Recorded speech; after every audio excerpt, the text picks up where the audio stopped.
मित्रों नमस्कार, मैं हूँ राकेश कुमार, आप देख रहे हैं माता भूमि। मित्रों, क्या नीतीश कुमार की रणनीति सफल हो गई? ऐसा क्या हुआ कि सम्राट चौधरी ने दिल्ली का रुख कर लिया? दोस्तों, लगता है कि भाजपा के चाणक्य अमित शाह के ऑपरेशन लोटस से आगे निकल गया है ऑपरेशन तीर। ऑपरेशन क्या था, पहले इसकी चर्चा कर ले तो बातें ज्यादा साफ हो जाएंगी। मित्रों, दोनों ही दल बीजेपी और जदयू का एक ही ऑपरेशन है कि विधानसभा में अपना स्पीकर कैसे दिया जाए। बिहार की स्टेयरिंग पर कब्जा करने के लिए, ताकि बीजेपी का मुख्यमंत्री बन सके, या बीजेपी की रणनीति हो। वहीं जदयू को बिहार का कमान संभालने के लिए और ऑपरेशन स्पीकर को सफल करने के लिए जरूरी है कि वह सिंगल लार्जेस्ट पार्टी के रूप में जदयू को सामने खड़ा कर दे। इसको लेकर दोनों ही अपनी रणनीति के तहत तोड़-फोड़ की राजनीति शुरू कर दिए हैं और ये कई दिनों से चल रहा है।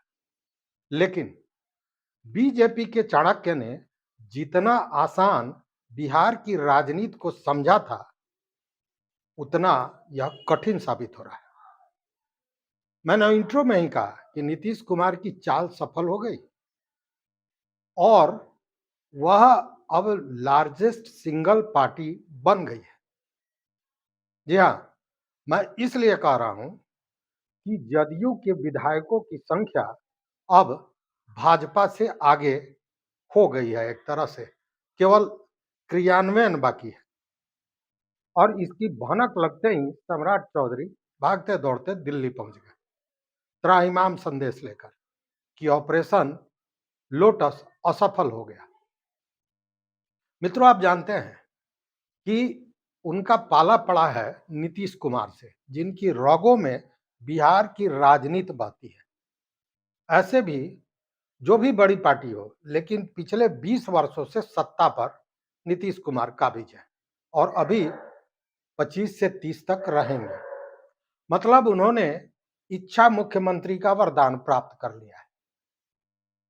एक बात तो कहना ही होगा कि नीतीश कुमार के दिमाग में क्या चलता है, वह केवल एक ही व्यक्ति जान सकता है और वह खुद नीतीश कुमार। और इसी के कारण जब मंत्रियों का शपथ ग्रहण हुआ, 14 सदस्यों को बीजेपी ने शपथ दिलाई मंत्री के रूप में और जदयू ने मात्र 8 मंत्री को अपने कोटे से बनाया। बीजेपी के 2 उप मुख्यमंत्री क्या बने कि लोगों ने कहना शुरू कर दिया कि नीतीश बीजेपी के सामने नतमस्तक हो गए। और तब उस समय मैंने कहा था कि नीतीश के मस्तक को पढ़ना इतना आसान नहीं है। अब ये बातें सामने आ रही हैं। वस्तुतः नीतीश कुमार ने अपने कोटे के 6 मंत्री पद को सुरक्षित रखा था, जानबूझकर, एक रणनीति के तहत। आपने एक कविता सुनी होगी कि शिकारी आएगा, जाल बिछाएगा, दाना फेंकेगा और लोभ में फंसना यही। यह जो कविता है, इसको इस तरह देखें कि शिकारी आएगा, जाल बिछाएगा, दाना फेंकेगा और लोभ में फंसना यही, मतलब मंत्री पद के लिए। दाना होगा तो चिड़िया आएगी ही, और यही दाना था जो अब नीतीश कुमार के चाल को पूरा करने में एक बड़े टूल के रूप में, उपकरण के रूप में काम आ रहा है। याद है उपेंद्र कुशवाहा, 4 विधायक जीते उनके राष्ट्रीय लोक मोर्चा के, लेकिन मंत्री बना उनका बेटा आनंद प्रकाश। दाना था मंत्री पद, साथ में विधान परिषद की सदस्यता भी मिलने वाली। कुशवाहा जी ने राज्यसभा की कुर्सी फिर से दोबारा सेफ कर ली।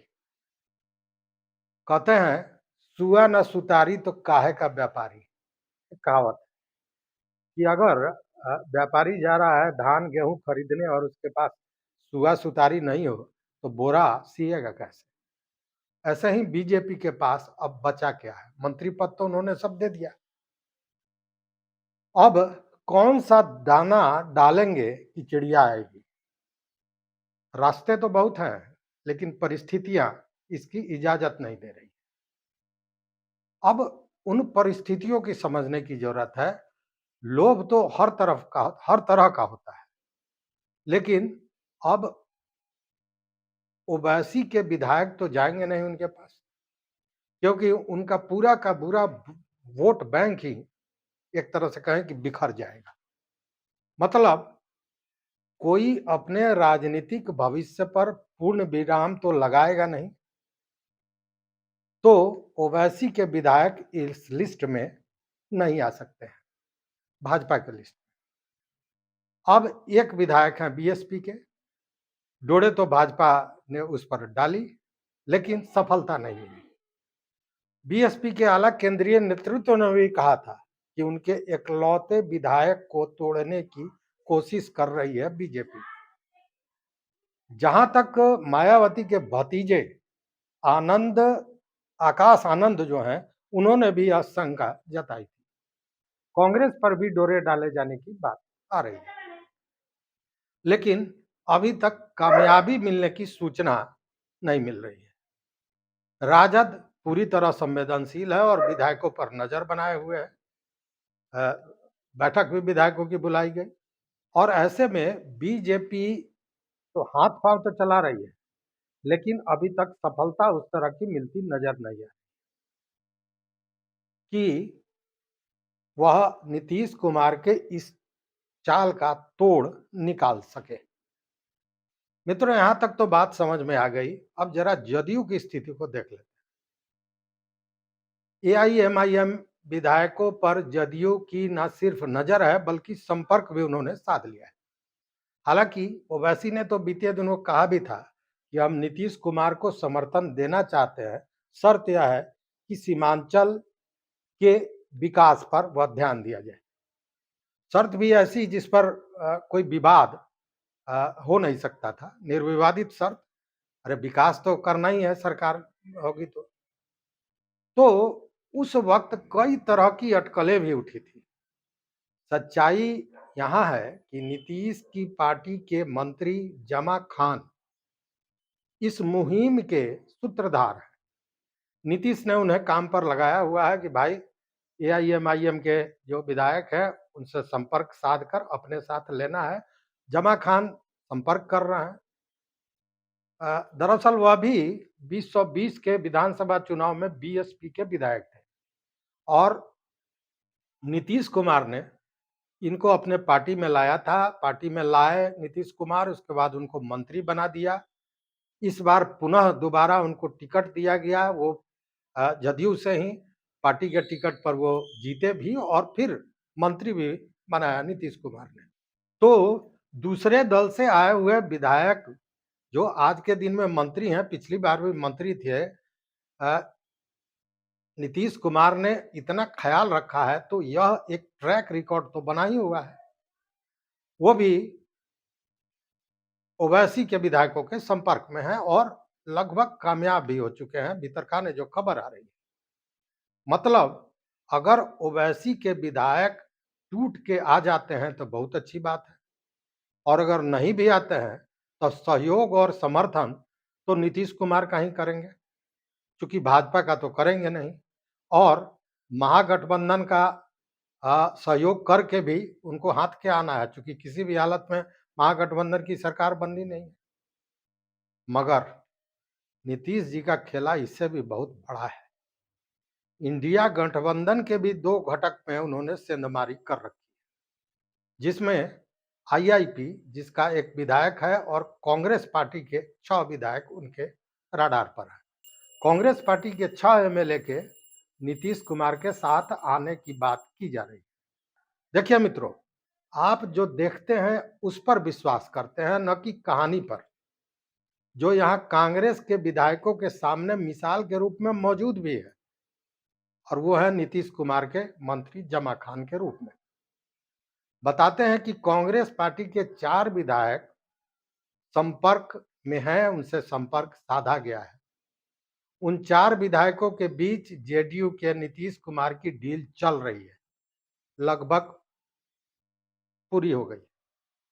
मित्रों, आप जानते हैं कि 2018 में भी कांग्रेस को एक बार टूट का सामना करना पड़ा था। तो फिर एक बार और इस तरह की हो जाए टूट हो जाए तो यह बहुत बड़ी बात नहीं कही जाएगी।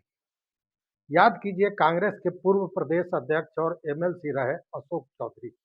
अशोक चौधरी अन्य 3 एमएलसी के साथ जेडीयू में शामिल हो गए थे। मतलब मूलतः अशोक चौधरी को कांग्रेस के बारे में बखूबी सारी जानकारी है और इसलिए इस बार भी तोड़-फोड़ का कमान संभवतः अशोक चौधरी के हाथ में ही है। लेकिन 4 सदस्यों का आना जरूरी है और वह इसलिए कि दल बदल का कानून उस पर नहीं लगे। ऐसे जाल तो 6 लोगों पर फेंका गया है, 6 आ सकते हैं।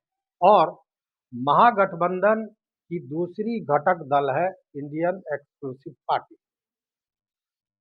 इंडियन एक्सक्लूसिव पार्टी यानी आईपी गुप्ता, जो अकेले विधायक।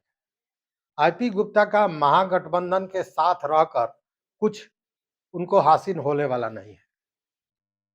कहते हैं कि जो भी 5 समाज का अनुसूचित जाति का दर्जा दिलवाएगा उसी का समर्थन वो करेंगे।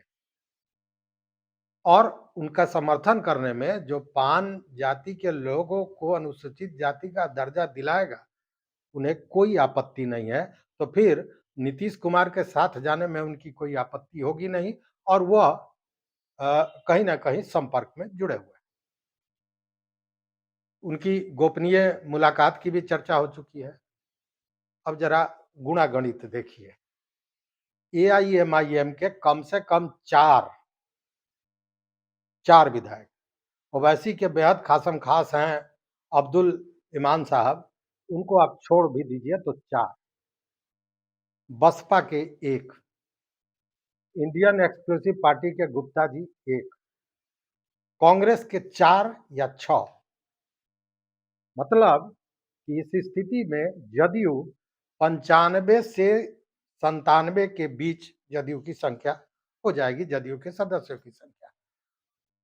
और इसमें तड़का लगाएंगे उपेंद्र कुशवाहा, उनके भी 4 विधायक हैं। मतलब शतक पूरा, 100 की संख्या पूरी हो जाएगी। नीतीश कुमार सेंचुरी लगा लेंगे। बिसात पूरी तरह तैयार है। 1 दिसंबर को विधायकों के शपथ ग्रहण और नेता प्रतिपक्ष की मान्यता के बाद 2 दिसंबर को यह खेल सामने आ जाएगा। लेकिन देखना यह होगा कि इसको कैसे लेती है भाजपा, या यूं कहें कि इसका क्या तोड़ लाती है। इसलिए मैंने 2 दिन पहले भी कहा था कि असली खेल तो तब पता चलेगा कि मंत्रिमंडल का विस्तार होता है या पुनर्गठन होता है। खुदा न खास्ता अगर ऑपरेशन तीर फेल हुआ तो अल्टरनेट गेम भी सामने आ जाएगा उसी दिन। सत्ता के स्टीयरिंग तो नीतीश के हाथों में रहेगी ही, हो सकता है सवार बदल जाए, तो इंतजार कीजिए, मात्र 36 घंटे का इंतजार है। लेकिन मित्रों, आप जरूर बताइए कि इस विषय पर आप क्या सोचते हैं। नीतीश जी का शतक लगाना लगभग फाइनल है, सिंगल लार्जेस्ट पार्टी बन जाएगी, दूसरा गेम भी हाथ में है। मतलब स्टीयरिंग सत्ता की नीतीश कुमार के हाथ में रहेगी, लेकिन अमित शाह को भी हल्के में लेना कहीं से सही नहीं है। देखना यह है कि काट क्या आता है।